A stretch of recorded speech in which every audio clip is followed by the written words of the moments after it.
was he going to be realized as a character? So I was tasked with making basically a little stuffed animal of him, and the coat actually existed before he did. So I just made this little armature stuffed animal thing that I was calling Yerbit or Noda, because it wasn't Yoda and it wasn't Kermit. And people would walk by my desk and be like, "What are you making?" And I couldn't really say. So that's how I particularly got involved. And from there, it's evolved into many different characters and creatures and opportunities. So that's how I got in. Everyone fell in love with that character immediately. When you first saw that character come to life on the screen, what did you think? I loved him, but he was mixed with a lot of paranoia is a little bit of a strong word, but knowing the gravity of what we were about to do, like were people going to like him, were they not going to like him, and we had to keep it such a secret for so long that when we finally got to unveil him and wait and see how he was received, there was so much ingrained fear about saying the wrong thing or, exposing too much about him that it took a while for that to kind of dissipate. And it's still there a little bit. You'll see I'm a little sweaty right now because I'm a little nervous. Before we continue to nerd out, does anyone in the audience have any questions? Will Grogu encounter other Force-sensitive characters? The question, I don't know if you heard that, was will Grogu encounter other Force-sensitive characters? And I honestly don't know. Jedi, or other people that can use the Force? Yeah, I honestly don't know because I'm not involved in any of the story making process. We just get our instructions on what to build. And a lot of times we're so busy, like we have the option to read the script, but sometimes I don't because I like being surprised. And I honestly can't answer that. I don't know. If I did know, I probably couldn't answer it either because I'm under so many NDAs. Yes. What's the most complicated build you've done? Oh, Star Wars related or anything? Any. Okay. The question was, what's the most complicated build? I think this is going to sound really, well, I have two. First one being the very first Iron Man. I worked on the first Iron Man, and I was given we did that through Stan Winston Studios, and I was given a turnaround of the Iron Man costume, which was already built and designed, not to any real human proportions. And so they had a stunt guy picked out, and they did an overlay of the Iron Man costume, all the places where the stuntman stuck out of the costume, like extended out past the dimensions of the costume. So we had to figure out how to basically dress a guy in what was essentially a motorcycle costume, like hard parts, and make him look believable and that he could move believably. That one was tough. We did it, but the stunt guys were a little uncomfortable. We had one stunt guy who I worked with a lot. His name was Richard Citrone, and I think his shoe size is a size 12, but the shoes for the Iron Man were built at a 10. But he wanted to do it so badly that we put him in the costume, and I knew his feet were hurting. And one of the guys asked him, what size are your feet? And I was like, 10. Because I knew if he said 12, they would say, But so I was 10. And he's like, they're 10. So what got you into puppeteering? And I was getting your autograph upstairs. We're talking about Disneyland. Yes. What's your favorite ride? Favorite Disneyland snack? Oh, Disneyland snack? Okay. Tell me the first question again. What got you into puppeteering? Okay, what got me into puppeteering? Probably when I was 7 or 8. I was a huge Muppets fan. I grew up on Muppets and Sid and Marty Krofft. I'm aging myself, but Sid and Marty Krofft stuff. And my dad found out that somewhere in our town, the guy who played Sweetums was coming to do a talk for kids. So I remember sitting on the floor in a circle with a bunch of other kids, just like jaw dropping, like, oh my gosh, this is Sweetums. And then watching the Dark Crystal and the Labyrinth and the behind the scenes, I was so interested in what was going on in the background. Like, you see Jen in the swamp, but there's all these other little things going on in the swamp. And that stuff always just totally drew me in. I don't have the personality where I'll put a puppet on my hand and be like, hey, how's it going? But if you put a mask on me, or if I'm under a table or something, I'm all about it. I'd have to say that's what got me in. And then puppeteering in the industry as a builder, it's a little tough, especially as a woman. If you don't come from the Henson route, they specifically train their puppeteers, but as a special effects artist, I call us more effectseteers because we build effects. It starts out that way, and then now it's evolved to more characters, and Grogu is especially like the epitome of characters. So as a builder, you learn how things are built and how they function, so then you're a valuable commodity on set because if anything goes wrong, you know how to fix it. But then you have to prove yourself as a performer as well, and a team player, because we all have to work together. The guys like to say we're like a band, but not any one person can stick out. You know, you have to be cohesive as a team, and so that's how I continue to get to puppeteer. And then the next part of the question was Disneyland and what my favorite snack is. And ride. I have to say I'm a purist with Pirates of the Caribbean, my favorite ride at Disneyland. My husband and I are pass holders. I do love the Star Wars land, but too. So we'll just go and sit and people watch. Now that we're older, we'll just, walk in and get our steps and just sit and watch people get amazed by what they're seeing, which is always fun. I do love Rise of the Resistance. If any of you have gotten to go on that yet, it's amazing. And my favorite snack, I have to say, the corn dog. The corn dog. Oh, really? My husband's a vegetarian, so any chance, So are we, yeah. any chance I get to have a corn dog. Yeah. Great questions. Anybody else?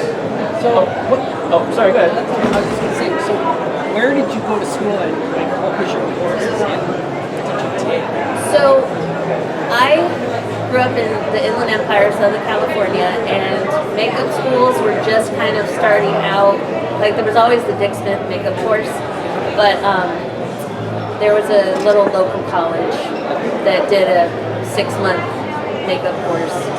And so I took that, and they promised lifetime placement.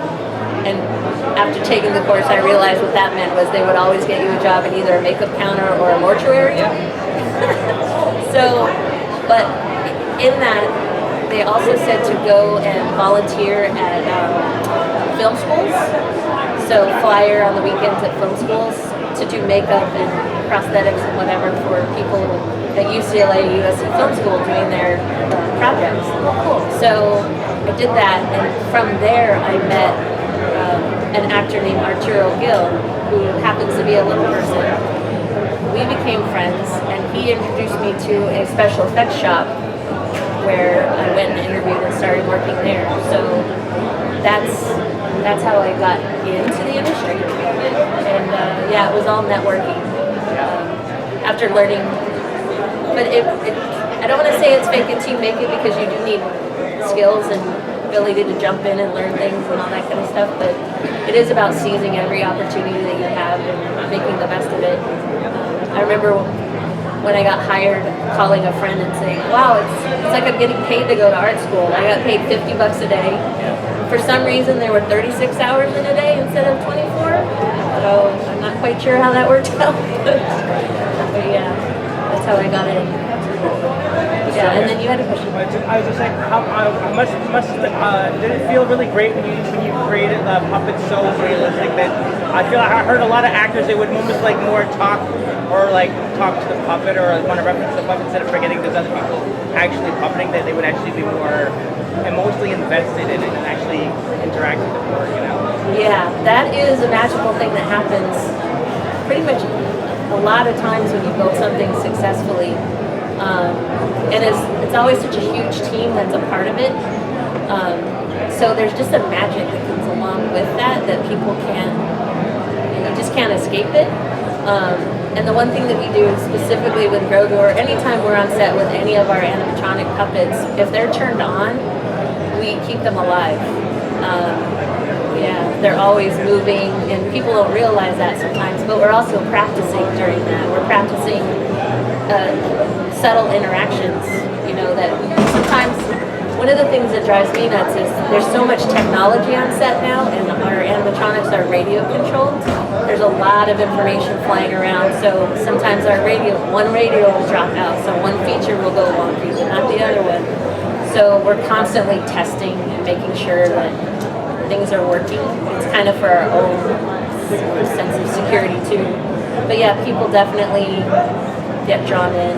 It's the first character in a while when I'm watching it, even though I know I'm watching a fictional show, that you have these moments when you forget this is not just it's not a real thing. Yeah. You get so I get such the fine little, like I said, little secondary little things that people don't think about that we do kind of feel alive.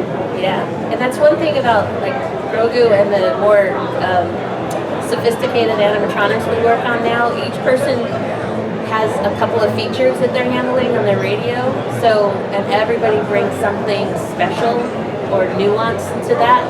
So it's not always doing the same thing. Like if you have one person controlling the whole thing at once, you get into a habit and you'll start doing the same motion over and over. But if you've got 5 or 6 of us doing it, it changes constantly, and that really helps sell the subtlety of the character. I have a question. From the time you began your career to now, how do you feel that technology has only enhanced and improved this type of puppeteering, or do you find it sometimes you wish you could go back to before tech? That's a good question. There are definitely some times where they keep it simple. The KISS principle works really, really well. Technology has definitely changed a lot of things. I'd say it's about 50-50. My feeling is the more technology you introduce, there's more chances for stuff to go wrong and less people that right there know how to fix it. It's kind of like our cars now. They're so computerized, but you used to be able to like tie a string around something and it would work better. And you can't do that. Yeah, I mean it's good and bad. I tend to have a problem with electronics. Like if I get really nervous or something, like I freeze things up. Like I'm the person that blows up hair dryers and watches and stuff like that. So more technology makes me nervous, right? Because I just have that effect on things sometimes. And there's sometimes like with Grogu where the directors will want more of a puppeteer kind of motion rather than something so smooth that people are going to think it's just CGI. There's an essence and a quality to practical effects that people still want, and we all know everything can be done with CGI or technology. So it's like now, staying on that topic, was there ever a time in any of the things that you filmed for The Mandalorian or Book of Boba Fett, whatever, that the tech did have a glitch and you had to go old school and just do the regular puppeteering? I'm going to say no, not specifically. I mean, you're always pivoting, right? For what the scene wants. Sometimes we'll do a take where we're like, that island didn't look very well, but it didn't. The camera didn't catch it or didn't show it, or. The one thing is, back in the day when you shot with film, whenever they'd have to reload the camera or anything, you would have time. Like if something was going down awry, you could sneak in and fix it. Now that everything's digital, it's a little harder to do that. I call it painting the roses red. Like we did have a scene in The Mandalorian where in the first season we handled the costumes, and when they're in the the bar getting attacked, and Mando goes to pull the couch away and escape in the grate. Brendan was in the suit, and I was taking care of him, and he said, I'm feeling air in my armpit, and that means there's a hole. He sprung a leak somewhere. So I lifted up his cape, and in the motion of pulling the thing out, he had ripped his seam from front to back, and thank goodness for capes. But then they had a long lighting setup, and I just grabbed some needle and thread, and he and I stood off in the corner, and I sewed it back up. So we'll always have things like that that are happening that nobody really sees. Like the scene where the stunt guy was battling the mudhorn. Woo! If you watch the behind the scenes on that, you'll see me with my very long, drawn, muddy covered face, trying to sew it back together, looking very stressed out because he was just getting ripped to shreds in that scene. He was literally surfing on the mud, and I mean, they really put him through his paces in that. Yeah, for sure. Yeah, constantly fixing. That was a great scene. Yeah, it was. That was beautiful. That was I want to say it was fun, but we still joke about that scene. It was so much fun. Fun to watch it, not so fun when you were actually doing it. Yeah, I did. They have cameras on us at all times, so if the directors, whoever is not actually on that unit with us, they can always see. There's always a feed. They have it up in the offices and stuff. And afterwards, my boss came. After we were doing that scene, my boss came up to me and said that the script supervisor on the other set had come up to him and said, "You need to tell Tamara that she did a great job and thank her for what she was doing, because she's out there in the mud, covered in mud." But he didn't know that. He couldn't see that. So I thought that was really sweet. But at the same time, it was like, oh, they are watching everything. They are hearing everything. So in my mind, it was like, oh, they were hearing me curse. They were hearing some. Any other questions from the audience? Yeah. What was it like making the dark lightsaber? I'm sorry, say that again? What was it like making the dark lightsaber? Oh, I was lucky. I didn't have to make that. The prop department made that, and Giancarlo had a lot of fun breaking it. A lot. He tells that story. I think the big fight scene with him and Mando. They broke a couple of helmets with that too, cracking him over the head. Oh, jeez. So, yeah. Luckily, that has nothing to do with me or my department, so that's somebody else's thing to worry about.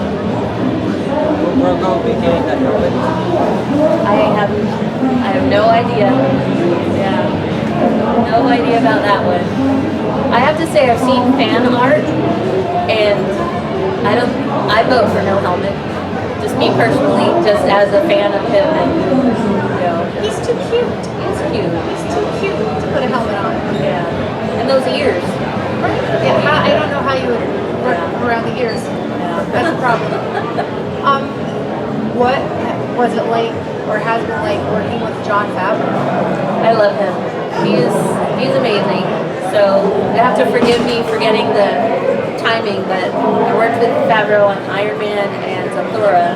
Right? I can't remember which came first because it's been a long time now. But Favreau and Filoni, the whole team of people that are leading this group, they really are like a family. They treat us like a family. Yeah, they really want to put a cohesive team together where everyone gets along and works well together. And I have a story when we were on Zathura, Favreau. I had crazy colored hair. I called it my little pony hair. It was all big and pink and purple and everywhere. And he had brought his daughter to set, who was like 4 years old at the time. And I'd seen her staring at me, but I didn't think anything of it. And then later, we were on set filming, and he started walking towards me. And my superpower on set is to stand in the wrong spot at all times. So I was like, ugh. So I moved, and he started coming towards me again. And so I was like, ugh, I'm in the wrong spot again. So I moved. And then the third time, I moved again, and he held out his hand and just said, "Stop. I'm coming towards you. I'm coming to talk to you." So I held still, and we had a conversation, and his daughter liked my hair, and he wanted to get her some old clips or something. So he will take the time to just make small talk with people, anybody on this crew. He's super, super nice. Oh, that's awesome. Yeah, he's probably the most favorite director I've ever had to work with. Before we wrap things up, does anyone else have any questions? What is your favorite moment in Star Wars, and what has the most meaning to you and why? My personal favorite is just my personal experience was getting to play Max Rebo, because that was a milestone birthday week for me. I turned 50. Shout out to us 50s and olders. And it meant a lot to me because I had to grow up playing piano as a kid, and I suffered from horrible panic attacks and stage fright because of that. I used to have to do these competitions, and I remember freezing and like, ugh. So it felt like a full come around moment for me, getting to play the piano. And Max Rebo, like, I loved all the background characters in the movie, so he's one I actually resonated with. You know why? I mean, I'm a big girl too, but I'm not blue. But I really enjoyed that. That was good for me. Yeah. You had another question? What was it like working with Pedro Pascal? That's an interesting question because Pedro mostly does the voice. So I worked with him. I did one scene when he's passing off Grogu to Luke Skywalker. They called me out to set to actually hold. Grogu has a servo grip on an umbilical cord, the very, very fancy one that has all the facial movements. So I was actually down on the floor on my knees underneath them, scooching along, holding the brick so that everyone could concentrate on the passing off and the emotion of that scene. So that was my main interaction with him, which, you know, is nothing. But I mostly work with Brendan Wayne, Lateef Crowder, and Barry Lowen. They're the three main Mandos. Well, we really appreciate you doing this. It was great meeting you. We wish you the best of luck with all your future projects. Thank you. And thanks for coming out. Yeah, thanks for coming out, guys.